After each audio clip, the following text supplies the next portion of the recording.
Yeah, can you hear me now? Yeah, I can hear you. Okay, cool. How you been?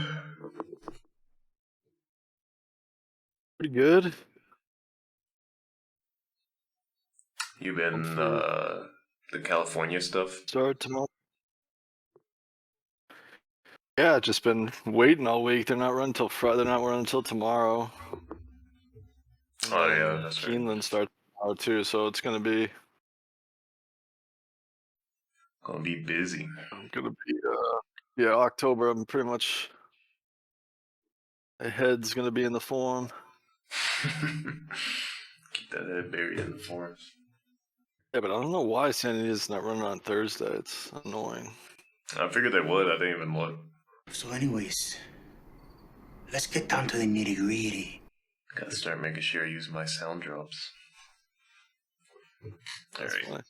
funny. Do you want to do 8 to 11? Is that what you want to do? Yeah, that's what I thought. Does that sound good? Yeah, that's good. I don't know. I'm just trying to keep shorter sequences and really focus in on them for the podcast at least. So yeah, so 8 Mile on the Turf, the First Lady G1. I saw quite a bit of speed in this one. One second. Okay. Yeah, I thought there was quite a bit of speed in this one, and there's been a few of these horses racing each other quite a bit recently. And I think the couple last meetings have been on kind of speed favoring tracks in that moment. So I'm seeing a pace where a couple of these push each other early. White Beam, AG Bullet, Envy Jets, maybe Walkathon right off the pace. Saffine as well likes to get out front. And I'm going to take a couple closers that I think usually mop up pretty good when there's faster fractions. I'll start off with the 8 Chili Flag. Switching to Tyler this time.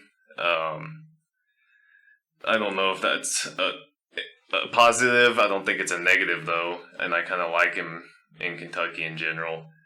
A little interesting that it's his first time with this horse, but has won a couple closing into faster fractions with these same horses before. And unless I see a bias against that uh, here at Keeneland, I'm going to bet it that way. Also, I love this horse at a mile, and these other horses maybe at longer distances. So the 8 Chili Flag. Also took Gina Romantica as a second option. Also coming off the pace, shouldn't be as far back as Chili Flag. Also switching to Jose Ortiz this time. A lot of these horses are switching riders here at Keeneland for some reason. This horse is 2-3 at Keeneland. Finishes well, has finished against these same horses before. I could see an exact Chili Flag Gina if the pace gets really hot, but if not, I still like one of them getting home. And then underneath, I would take Walkathon as kind of like a presser horse that just finishes solidly, especially at a mile distance. Has also raced closely against some of these. Goes back to Brian Hernandez, who's been winning with her. So I thought that was a good option as maybe he gets outran by one of the finishers, but finishes second or third. I thought a lot of these races were pretty hard to pick. A lot of equal class horses racing each other that have experience against each other. So yeah, if I had to choose just one, I would probably go Chili Flag, and then from there it's like anyone's game. How did you see it? Yeah, I don't see how this race doesn't melt down. Same as you, completely against those speed horses. There's just so many in here. So yeah, I don't see how a closer doesn't win this race on the turf unless there's some insane speed bias. But I thought this race was really hard too. I will definitely be spreading this race. I will say I'll probably play the pick 5 and single the 3 in the race before the 7th. It's the filly who a stakes race at Saratoga. I just think she lays over that field, but this will be a race that I spread in for sure. I mean, I have Gio Monica on top. but at a short price, I don't know. I hope maybe she floats up and I can bet her. But I mean, two she's had tough trips kind of in all three of her races and ran really well. So I think she's in really good form this year.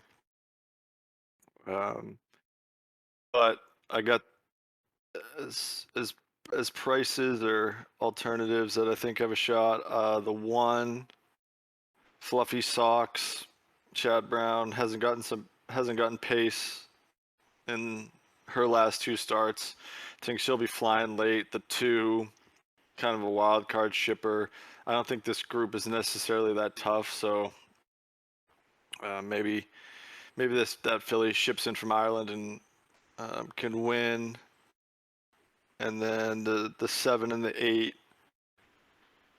Special One, first time start in America, Kentucky Downs, closed nicely last time and won, and moving to the Brandon Walsh barn, Johnny V 20-1, and Chili Flag is also. So I got the 3 Chad Browns and then those 2 other big prices, and then baiting White Beam, who and Walkathon, EV Jets, all these speeds. I just don't see how they work out the trips.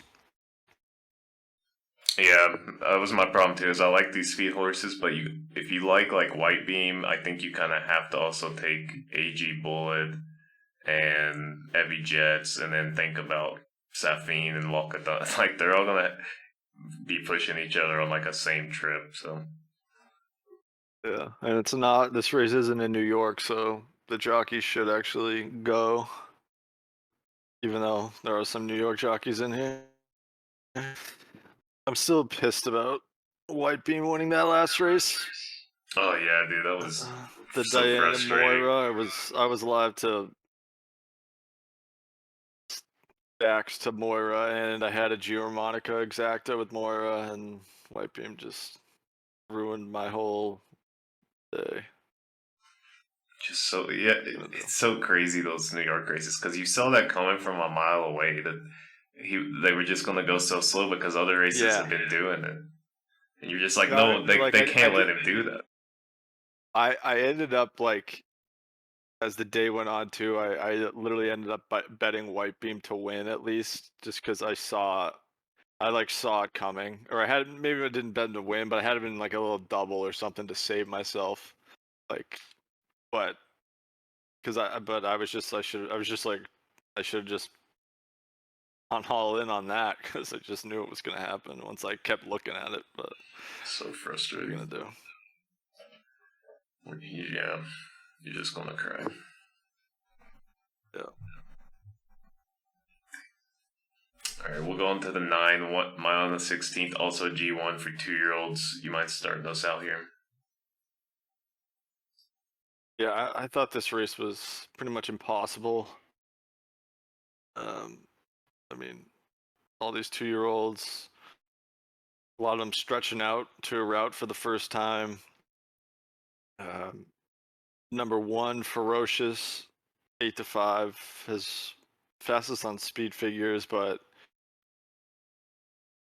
I don't know what to think about that last race. I don't know why this horse has so much hype too.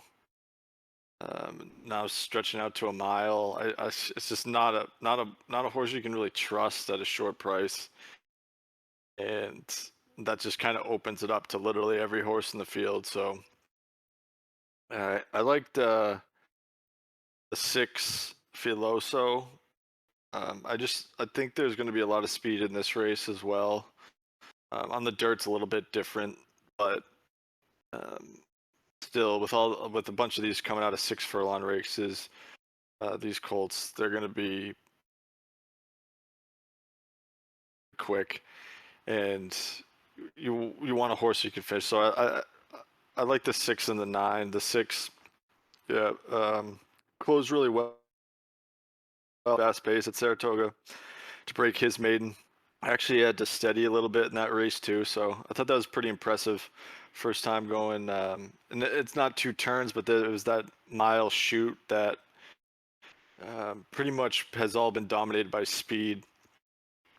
at Saratoga. You wanted to be inside speed on that shoot mile course, which is terrible. They need to get rid of that. But I thought this Colts closing kick was really impressive.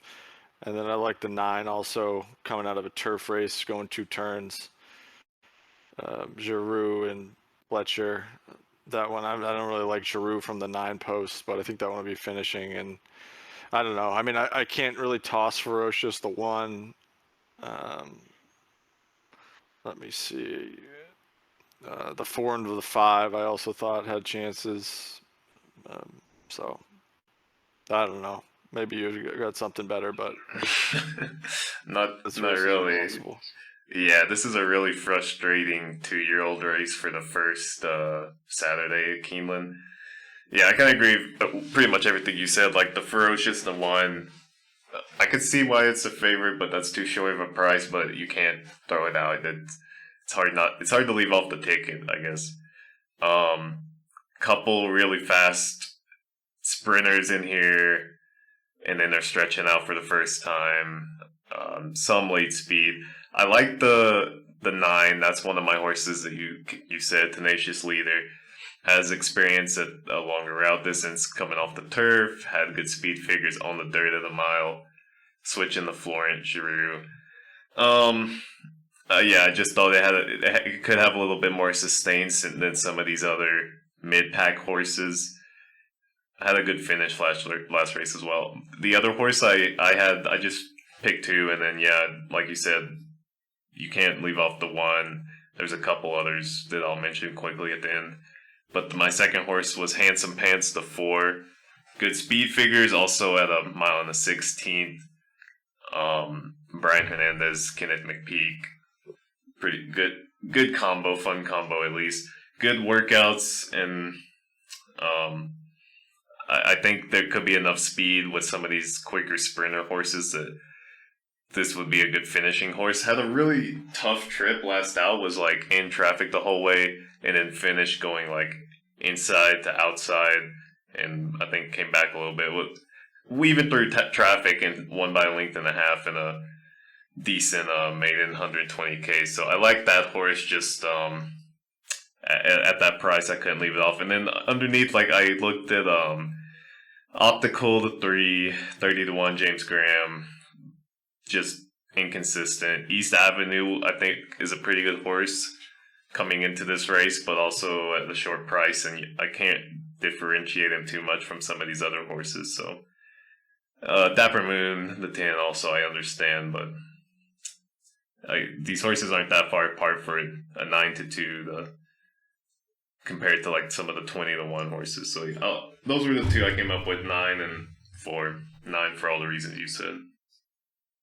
Yeah, I like it. Yeah, I definitely think the 4 has got a shot off that nice win going a mile 16th. And McPeak's like, he's a pretty low percentage trainer first time out, so usually if one wins on debut, you gotta take a second look, because that's a really good sign. He doesn't usually crank him up all the way. Yeah, that's true. And he was hitting in Kentucky this year, so I like him and Brian coming back for these races. All right, we'll go into the 10 mile on the turf. This sets up to be a pretty fun race. Couple different styles, couple Kentucky Downs horses, and then Carl Spackler, who's the favorite. I came up with 2 horses. This is another turf race where I think there's going to be enough early speed to look at seriously some of the closing horses. I really like the 1, Mountain Bear. I really liked him. He was an entry at Kentucky Downs. He didn't run. I thought he was entered in a couple races, so I guess they scratched him to keep him fresh for this. And he's been running crazy good races, closing in from deep. He's a deep closer, but he does it well, and he gets to the finish in pretty much all his races. So I think there's going to be enough speed for him to close into in this race. And I also like the 3 More Than Looks, Jose Ortiz, switching to Jose now. this horse is coming off a long layoff. Just had one race at Saratoga where he finished second to Carl Spackler. I just kind of like this spot for this horse. I think it's a decent comeback spot to beat Carl Spackler, who's the understandable favorite. And also is going to be closing probably not from as deep as Mountain Bear. And I think Jose's going to just know exactly where to keep him to get a good shot at the stretch run. So I again went with the two deeper closers, just thinking that there's going to be a lot of speed. We'll see how the other races, their paces are setting up if closing speed is finishing well. What did you think? Yeah, very similar. I love the three more than looks. Second off the layoff. For last time, also was rank in that race. Was kind of fought Irad the entire time entering the first turn. Still rallied for second behind a slow pace, so that race was even better than it looks. That was a pretty big effort off the layoff. Deep closer. There should be some pace. I don't really see how Carl Spackler works out a trip from the 9 post. Kind of likes to press, and I mean, I think he's going to be 2-3 wide on the turns, or a little bit further back than he likes to be. So, and then, yeah, I thought the two wild card horses are the European shippers as well, Mountain Bear and Kikuli. Both seem pretty solid form. And I mean, Mountain Bear, second in the Breeders' Cup in 23, and continues to outrun his odds. I mean, it's third at 20-1 last time, second at 21 the time before that. Did finish behind Kikuli at Ascot, but yeah, I'll be pressing more than looks pretty hard, and then use those other two European shippers on some tickets. Yeah, if I can get to the 2 Kikuli, I'm probably throwing him in there as well. And then like the Talk of the Nation 6 and 7 Cash Equity. There's like some good horses in this race. I like Cash Equity a bit, and I like the idea of switching to Mike Smith. That's a kind of interesting horse at 15-1. I don't like that the 2 Kentucky Downs races that he looked really good in, I thought were kind of bullshit. Those Goliad races, both times they just let that horse do what they want, what the jockey wanted with it. So I don't know how much. I just couldn't get there for some of those reasons, but a couple interesting bombs you could take a shot at that are pretty solid horses. Yeah, I mean that horse would definitely be a good key underneath. I mean, I just look at that second, third, second. I still hate those horses. Yeah. Picks. I mean, hasn't won in 24, but has hit the board. But I mean, those are good. If you get them in the try, you can even second or third at a big price. You can make money. Oh yeah, for sure. We'll finish it up now in the 11th. 7 furlongs, maiden 100K. This is a maiden race, so you know I'm going to end up spreading probably. I've only got one horse that I actually picked on because similar to the 2-year-old race, I think there's just a lot of similar horses and a lot of question marks in this one. Do you mind going first and maybe convincing me on a few others, and then I'll go with my single? Yeah, this is an interesting one because I handicapped these races like a couple days ago before the morning lines are out, so I'm interested to see what the morning lines are now, and I don't have the number 5 Glee's 8-5 morning line on any of my 3 horses. I think definitely the wild card horse that might be most likely and dangerous is the 4 Army Hero. I think we talked about it last time, but 94 is par for this level, and none of the horses in here have run close to that. So I always look at the first time starters. The second time whenever I see that in a maiden race, nobody's run par for the level. And I mean, obviously Brad Cox 4 on Giroux. I mean, if it's a good one, and this one has some really fast works over Turfway, which Turfway is another one where if they're working well there, they tend to fire on debut. So the only thing that honestly concerns me is the 5-1 morning line. I'm not sure if this one is good. There's no shot it goes off at 5-1 for Brad Cox and Giroux.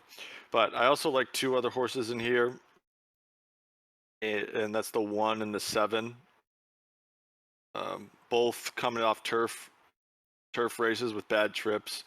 The 1 Jungle Law, 4-1. I was hoping this one was going to be a little higher morning line, but it was inside. It was sitting a good pocket trip, but had to steady a few times, and still rallied well behind a slow pace and galloped out in front. So turf to dirt, this trainer's 7 for 16 this year with a plus $2.32 ROI. So this is his signature move. The rail's usually great at Keeneland, so I see this colt sitting a good pocket trip again, and can be able to tip out and win. And then the other one was the 7, It's My Life, 8-1 morning line, which had a bad trip on turf last time and ran really well. And also 2-back, debuted at Gulfstream against when Gulfstream's tough with all the New York barns down there, and took money that day. 7-1 Castellano, ran a really good third and a pretty fast space figure on dirt. Moved barns out of that one, and this one closed strongly into a slow pace on the turf. Now gets back to the dirt, and the more I see this one, that's the horse I like best. This colt I think has a lot of upside. Get back to the dirt and dropping in class of a weaker field than he did last time. I think this colt's going to run a huge race. So those are my 3 horses, and I'm happy to toss that number 5 Eclipse 8-5 morning line that's cutting back from a route to a sprint. Okay, yeah, I could see myself getting to a couple of those, especially the 4. I like just as a first time starter, yeah, for the reasons you said about the par speed as well. Possibly the 3 I thought was kind of interesting. The 7 as well. If maybe I can get there, depending on my ticket size. The 1 horse I thought I would single, just the first run handicapping, I thought was the 2 with Christian Torres, Jordan Blair teaming up, Nyquist Frequency. Coming off a long layoff, but has been working out pretty well at Churchill Downs coming into this race. First time Lasix, not amazing percentage for the trainer or anything like that. I thought it was interesting to this type of horse at this time of the year in Keeneland, where it might be a different horse than the last time we saw it. And if they're putting it on Lasix, and I like the move to Christian Torres, this horse is probably going to be at the front. And I'm not sure how much speed will be in this race. It's hard to tell a little bit. But I liked it just as a 15-1, especially as a long shot that might gate the wire, or at least I think has a shot, and has a little bit of experience in Keeneland, which is interesting as well when you're at this time of the year and some of these horses have so little experience. So I thought that was interesting as a one shot, and then I would definitely get the 4 if I can extend my ticket a little bit, and then maybe the 7 would be my third option as well underneath. But yeah, it's a hard race, I thought. Yeah, actually, looking at it again and listening to you, I really like that horse, and I'll definitely add him at 15-1. Because yeah, ran a good race at Keeneland, and not too far off, and that was last year. So, I mean, with natural progression, first start as a 3-year-old, they saved him for Keeneland. So you got to think this horse is ready to go and first time Lasix. So yeah, if he developed and is a better horse than he was last year, he definitely's got a shot. Yeah, at this time of year, I'll definitely take a risk on just kind of an angle horse that's shown a little bit, especially at a price like that. And I love the move to Christian Torres and Keeneland. I think he'll have a really good meet. Let me do a quick rundown summary of my ticket and then any closing thoughts. In the 8, I had Chili Flag the 8, Gina Romanica the 4, and Walkathon the 5. I might even just keep it to Chili Flag and Gina Romantica. The 9, Tenacious Slayer the 9, and Handsome Pants the 4. And the 10, More Than Looks the 3, and Mountain Bear the 1. And then this last race, Nyquist Frequency the 2. So pretty short little ticket. Definitely some room to add on at the live post time. Yeah, I like it. Yeah, I'll probably single More Than Looks on a ticket, and then single Geo Romanica on a ticket. Just kind of play it that way, where one of those can win. You got a good shot with some coverage in the other legs, with some big prices in those other legs too. So when you do a ticket like that, where you're singling different tickets, like comparatively, how much are you spending compared to if you just included all your picks on one ticket? Well, it depends. It's usually, yeah, it's probably like around the same. You're just kind of pressing your opinions more. So I'm always kind of playing different variations. I'm playing multiple tickets for different dollar amounts, but it would probably be around the same, like whatever you're willing to spend on the sequence. Really, it doesn't necessarily come down to I don't really think of it that way of how much on the ticket. You know what I mean? Especially I'll look if it's if it's crazy, if I don't have any strong opinions and I'm going to spread in every leg, I won't play it. But if I like